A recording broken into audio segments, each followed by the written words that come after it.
أجمعين وسلم تسليما كثيرا كثيرا. أما بعد فأعوذ بالله من الشيطان الرجيم. بسم الله الرحمن الرحيم. والسابقون الأولون من المهاجرين والأنصار والذين اتبعوهم بإحسان رضي الله عنهم ورضوا عنه وأعد لهم جنات تجري تحتها الأنهار خالدين فيها أبدا ذلك الفوز العظيم. قال الله تبارك وتعالى في مقام آخر: والذين آمنوا وهاجروا وجاهدوا في سبيل الله والذين آووا ونصروا أولئك هم المؤمنون حقا لهم مغفرة ورزق كريم. قال الله تبارك وتعالى في مقام آخر: فإن آمنوا بمثل ما آمنتم به فقد اهتدوا وإن تولوا فإنما هم في شقاق. قال النبي صلى الله عليه وسلم: أصحابي كالنجوم بأيهم اقتديتم اهتديتم. صدق الله العظيم وصدق رسوله النبي الكريم ونحن على ذلك لمن الشاهدين والشاكرين والحمد لله رب العالمين. تمام احباب ایک مرتبہ مل کر نماز والا درود شریف بآواز بلند پڑھ لیں. اللهم صل على محمد وعلى آل محمد كما صليت على إبراهيم وعلى آل إبراهيم إنك حميد مجيد. اللهم بارك على محمد وعلى آل محمد كما باركت على إبراهيم وعلى آل إبراهيم إنك حميد مجيد. رب اشرح لي صدري ويسر لي أمري واحلل عقدة من لساني يفقهوا قولي. رب زدني علما رب زدني علما رب زدني علما.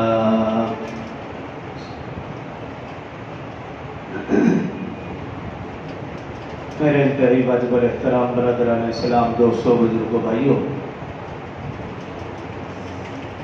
اسلامی مہینوں کے اعتبار سے یہ ذی الحج کا مہینہ اور اس مہینے میں احسار و قربانی کے بے شمار واقعات رونما ہوئے. یہ اسلامی سال کا آخری مہینہ اور اسلامی سال کا پہلا مہینہ محرم، آخری مہینہ ذی الحج. پہلا محرم ہو تو بھی قربانیاں، آخری مہینہ ہو تو بھی قربانیاں، جس سے پتہ چلتا ہے کہ اسلام کی بنیاد قربانی پر رکھی ہے. اس لیے آپ دیکھتے ہیں کہ انبیاء کرام ہوں، صحابہ کرام ہوں، اہل بیت اعظام ہوں، اولیاء کرام، مفسرین، محدثین، محققین، تمام نے دین کے لیے بے شمار قربانیاں دی. پھر یہ دین ہم تک پہنچا. اس لیے کہ حدیث مبارکہ میں ہے: جب تک انسان اپنا سب کچھ دین کے لیے قربان نہ کر دے، تب تک دین اپنا کچھ بھی بندے کو عطا نہیں کرتا. جب سب کچھ دے گا تو دین اپنا تھوڑا سا حصہ انسان کو دیتا ہے. تو دین اسلام کی بنیاد قربانی پر ہے. اس لیے آپ دیکھتے ہیں کہ انبیاء اکرام اللہ کے محبوب بندے، لیکن سب سے زیادہ قربانیاں ان پر. رسول اللہ صلی اللہ علیہ وسلم اللہ کے بعد سب سے زیادہ بلند مرتبے اور مقام والے، لیکن سب سے زیادہ پریشانیاں، مصیبتیں، تکالیف، آزمائشیں انہی کے اوپر ہیں۔ جو جتنا اللہ کے قریب ہوا اتنی زیادہ آزمائشیں ان کے اوپر ہیں۔ اسی طرح جو رسول اللہ صلی اللہ علیہ وسلم کے جتنے قریب ہوا ان کے اوپر بھی زیادہ آزمائشیں اور مصیبتیں، تکالیف ہیں۔ صحابہ کرام ہوں، وہ اہل بیت اعظام ہوں، سب کی زندگیاں اس بات کی گواہ ہیں کہ یہ دین جو ہم تک آج صحیح سلامت پہنچا ہے، اس کے پیچھے صحابہ کرام، اہل بیت اعظام، اولیاء کرام، مفسرین، محدثین، محققین، علماء کرام نے بے شمار قربانیاں دیں، تب یہ دین ہم تک پہنچا۔ یکم محرم آپ دیکھ لیے، خلیفہ دوم حضرت عمر فاروق رضی اللہ عنہ کا یوم شہادت۔ 10 محرم الحرام دیکھیے، رسول اللہ صلی اللہ علیہ وسلم کے خاندان، نواسہ رسول، جگر گوش بطول، سیدنا حسین رضی اللہ عنہ اور ان کے خاندان کی قربانیاں۔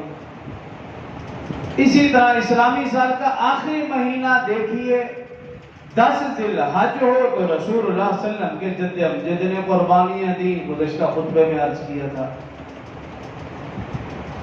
اور 18 ذی الحج سن 35 ہجری، خلیفہ سوم، دوہرے دماد رسول، جامع القرآن، علی کامل الحیاء والایمان، حضرت عثمان بن عفان رضی اللہ عنہ کا یوم شہادت۔ تو محترم سامعین، قرآن مجید میں آپ دیکھیں جا بجا اللہ رب العزت نے صحابہ کرام کا تذکرہ کیا۔ مفسرین نے لکھا کوئی سپارہ، کوئی سورت، کوئی صفحہ، کوئی آیت، کوئی لفظ، کوئی حرف ایسا نہیں جو صحابہ کرام کے بغیر۔ رسول اللہ صلی اللہ علیہ وسلم کی زبان مبارکہ سے قرآن نکلا، سب سے پہلے اس کو سنا تو صحابہ نے، سب سے پہلے اس کو لکھا تو صحابہ نے، سب سے پہلے اس پر عمل کیا تو صحابہ، اور اس کو دوسروں تک پہنچایا تو صحابہ۔ تو قرآن کا ہر ہر حرف، ہر ہر لفظ، ہر ہر آیت، ہر ہر صفحہ، ہر ہر سورت اور ہر سپارہ اس بات کی گواہی دیتا ہے کہ صحابہ کرام رضوان اللہ علیہم اجمعین کے بغیر قرآن ادھورا۔ اب قرآن کی سب سے پہلی سورت، پہلا صفحہ دیکھیے، ہم پڑھتے ہیں اہدنا الصراط المستقیم، یا اللہ میں صراط مستقیم پر چلا۔ پھر آگے بڑھتے ہیں صراط الذین انعمت علیہم، یا اللہ ان لوگوں کے راستے پر چلا جن پر تو نے انعام کیا۔ اب اللہ کا انعام کن پر؟ پانچویں سپارے میں اللہ نے ارشاد فرمایا اولئک الذین انعم اللہ علیہم من النبیین والصدیقین والشہداء والصالحین، کہ اللہ پاک کا انعام انبیاء پر ہے، صدیقین صحابہ پر ہے، شہداء پر ہے، صالحین اولیاء اللہ پر ہے۔ ان 4 لوگوں کا راستہ صراط مستقیم ہے، یعنی صحابہ کرام رضوان اللہ علیہم اجمعین کا راستہ وہ صراط مستقیم والا ہے جو ہم ہر نماز میں اللہ پاک سے دعا کرتے ہیں، یعنی صحابہ کرام والا راستے پر چلیں گے تو یہ صراط مستقیم۔ آپ دوسری صورت میں دیکھیے، ہم پڑھتے ہیں ذالک الکتاب لا ریب فیہ، کہ اس کتاب میں کوئی شک نہیں لیکن ھدی للمتقین، ہاں یہ کتاب متقین کے لیے ہدایت ہے۔ اور متقین کون لوگ؟ الذین یؤمنون بالغیب ویقیمون الصلاۃ ومما رزقناہم ينفقون، کہ متقین وہ جو غیب پر ایمان لاتے ہیں، نماز قائم کرتے ہیں، اللہ کے راستے میں مال خرچ کرتے ہیں، اور جو اللہ نے کتابیں نازل کی ان پر ایمان لاتے ہیں، قرآن پر ایمان لاتے ہیں، آخرت کے دن پر یقین رکھتے ہیں۔ اور آگے اللہ نے فرمایا اولئک علی ھدی من ربہم، یہی لوگ اللہ کی طرف سے ہدایت پر ہے، واولئک ھم المفلحون، اور یہی لوگ فلاح پانے والے ہیں۔ تمام مفسرین محدثین نے لکھا ان آیات مبارکہ کا مصداق صحابہ کرام رضوان اللہ علیہم اجمعین۔ تو قرآن کے شروع سے آپ دیکھیں پہلے سپارے کے آخری صفحے پر دیکھیں اللہ نے فرمایا فَإِنْ آمَنُوا بِمِثْلِ مَا آمَنْتُمْ بِهِ فَقَدِ اهْتَدَوْا، اگر تم ایمان لانا چاہتے ہو صحابہ جیسے ایمان لاؤ گے فَقَدْ اهْتَدَوْا تو ہدایت پاؤ گے، وَإِنْ تَوَلُّوا اور اگر تم منہ پھیرو گے فَإِنَّمَا هُمْ فِي شِقَاقٍ تم سے بڑا بدبخت اس کائنات میں ہے ہی۔ یہ تو پہلے سپارے کی، ہر سپارے میں آپ دیکھیں گے صحابہ کرام کا تذکرہ ہے۔ جو آیات مبارکہ میں نے تلاوت کی اس میں اللہ رب العزت نے ارشاد فرمایا والذین آمنوا وہاجروا وجاہدوا فی سبیل اللہ، وہ لوگ جو ایمان لائے وہاجروا ہجرت کی وجاہدوا جہاد کیا فی سبیل اللہ اللہ کے راستے میں، والذین آووا ونصروا اور وہ لوگ جنہوں نے ان کی مدد کی یعنی مہاجرین و انصار، ان دونوں کے متعلق اللہ نے کیا فیصلہ فرمایا اولئک هم المؤمنون حقا، یہی پکے سچے مومن ہیں، لہم مغفرۃ ان کے لیے بخشش ہے، ورزق کریم اور ان کے لیے عزت کی روزی ہے۔ ایک اور جگہ فرمایا اولئک هم المؤمنون حقا، یہی پکے سچے مومن سورہ انفال میں فرمایا لہم درجات عند ربهم ومغفرۃ ورزق کریم، ان کے لیے رب کے ہاں بڑے درجے ہیں، بلندیاں ہیں اور بخشش ہے اور عزت کی روزی ہے۔ اسی طرح 11ویں سپارے سورہ توبہ میں اللہ نے ارشاد فرمایا والذین آمنوا وہاجروا والذین والسابقون الاولون من المہاجرین، 11ویں سپارے کے صفحہ نمبر 2 میں اللہ نے ارشاد فرمایا سورہ توبہ والسابقون الاولون من المہاجرین والانصار، وہ لوگ جو مہاجرین و انصار میں سے اسلام میں سبقت لے گئے، والسابقون الاولون سبقت لے جانے والے، سب سے پہلے ایمان لانے والے، من المہاجرین والانصار مہاجرین و انصار میں سے۔ آگے اللہ نے کیا فرمایا والذین اتبعوہم بإحسان، جو لوگ ان کی جو مہاجرین و انصار میں سے اسلام میں سبقت لائے ان کی پیروی کرے گا، والذین اتبعوہم جو ان کی اتباع کرے گا بإحسان نیکی میں، رضی اللہ عنہ ورضوا عنہ، اللہ ان سے راضی وہ اللہ سے راضی۔ صرف یہی نہیں، آگے فرمایا وَأَعَدَّ لَهُمْ جَنَّاتٍ تَجْرِي تَحْتَهَا الْأَنْهَارُ، اور ان کے لیے اللہ پاک نے ایسے باغات تیار کر رکھے ہیں جن کے نیچے سے نہریں جاری ہیں، خالدین فیہا ابدا، وہ اس میں ہمیشہ رہیں گے، ذَلِكَ الْفَوْزُ الْعَظِيمُ، اور یہ بہت بڑی کامیابی ہے۔ سابقون الاولون ان سے مراد صحابہ کرام اور وہ صحابہ جو سب سے پہلے ایمان لائے، کہ خاص طور پر خلفائے اربعہ ابوبکر عمر عثمان علی رضی اللہ عنہم۔ تمام مفسرین نے لکھا سابقون الاولون سے مراد یہ چاروں خلفاء سر فہرست ہیں، ابوبکر عمر عثمان علی رضی اللہ عنہ۔ تو قرآن پاک میں آپ دیکھیں گے جا بجا صحابہ کرام رضوان اللہ علیہم اجمعین کا تذکرہ۔ صحابہ اکرام حقیقت میں رسول اللہ صلی اللہ علیہ وسلم کے ترجمان ہیں، رسول اللہ صلی اللہ علیہ وسلم کی پہچان ہے، رسول اللہ صلی اللہ علیہ وسلم کے شاگرد ہیں۔